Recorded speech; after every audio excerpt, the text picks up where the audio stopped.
खुलुमबाय स्टुडियोआव आं किलिकां ब्रह्म गिख्रंथाव एचएमपी भाइरासनि सन्देरनाया गोख्रैथिजों बांगासिनो दं। एचएमपी भाइरासआ कोविड-19 बायदि गिख्रंथाव महर लादों।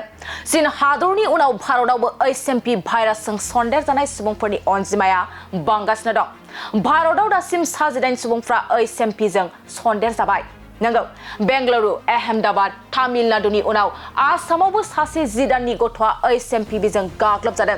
फिन कोविड-19 नि रोखोमसे एचएमपी भाइरासआ चीन हादराव गोबां गोहोम खोख्लैनायनि उनाव भारतआव गिख्रंथाव आगान होदों। जुदि लोमजानाय, गुजुनाय, देहाखौ लोरबां मोननाय, हां लानायाव गोब्राब जानाय, खर' सानाय आरो गोदोना सानाय बायदि बेरामफ्रा नोंथांनि देहायाव सोमजिदों, अब्ला नोंथाङा थाबैनो डक्टरनि खाथियाव थां। मानोना बेफोरनो एचएमपी भाइरासनि लैखोनफोर। बेनिखायनो नोंथाङा सांग्राङै थानाया मोजां आरो नोंथाङा बायजोआव ओंखारोब्ला मास्क गाननानै ओंखार।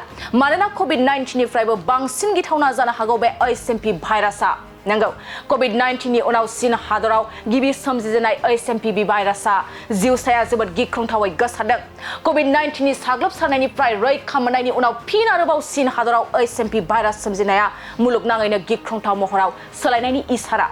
खुलुमबाय स्टुडियोआव आं किलिकां ब्रह्म गिख्रंथाव एचएमपी भाइरासनि सन्देरनाया गोख्रैथिजों बांगासिनो दं। एचएमपी भाइरासआ कोविड-19 बायदि गिख्रंथाव महर लादों।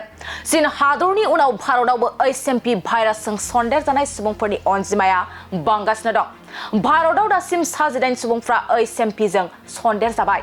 नंगौ, बेंगलुरु, अहमदाबाद, तामिलनाडुनि उनाव आसामावबो सासे 10 दाननि गथ'आ एचएमपीजों गाग्लोबजादों।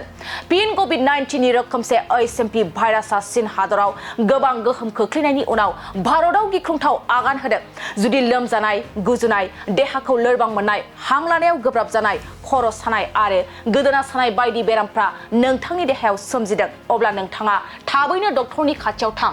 मानोना बेफोरनो एचएमपी भाइरासनि लैखोनफोर। बेनिखायनो नोंथाङा सांग्राङै थानाया मोजां आरो नोंथाङा बायजोआव ओंखारोब्ला मास्क गाननानै ओंखार। मानोना कोविड-19 निफ्रायबो बांसिन गिथावना जानो हागौ बे एचएमपी भाइरासआ।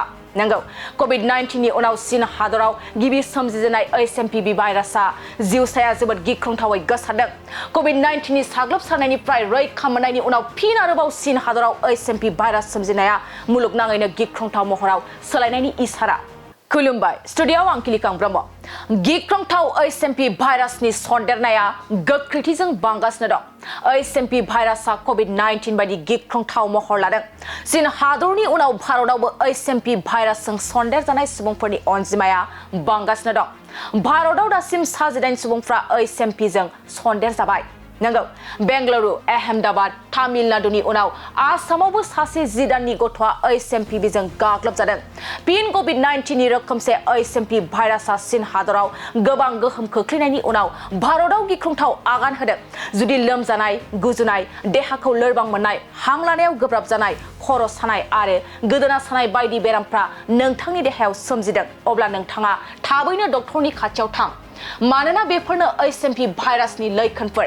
बेनिखायनो नोंथाङा सांग्राङै थानाया मोजां आरो नोंथाङा बायजोआव ओंखारोब्ला मास्क गाननानै ओंखार। मानोना कोविड-19 निफ्रायबो बांसिन गिथावना जानो हागौ बे एचएमपी भाइरासआ। नंगौ, कोविड-19 नि उनाव चीन हादराव गिबि सोमजिजेननाय एचएमपी भाइरासआ जिउसाया जोबोद गिख्रंथावै गोसारदों। कोविड-19 नि साग्लोबसारनायनिफ्राय रैखा मोननायनि उनाव फिन आरोबाव चीन हादराव एचएमपी भाइरास सोमजिनाया मुलुगनाङैनो गिख्रंथाव महराव सोलायनायनि इसारा।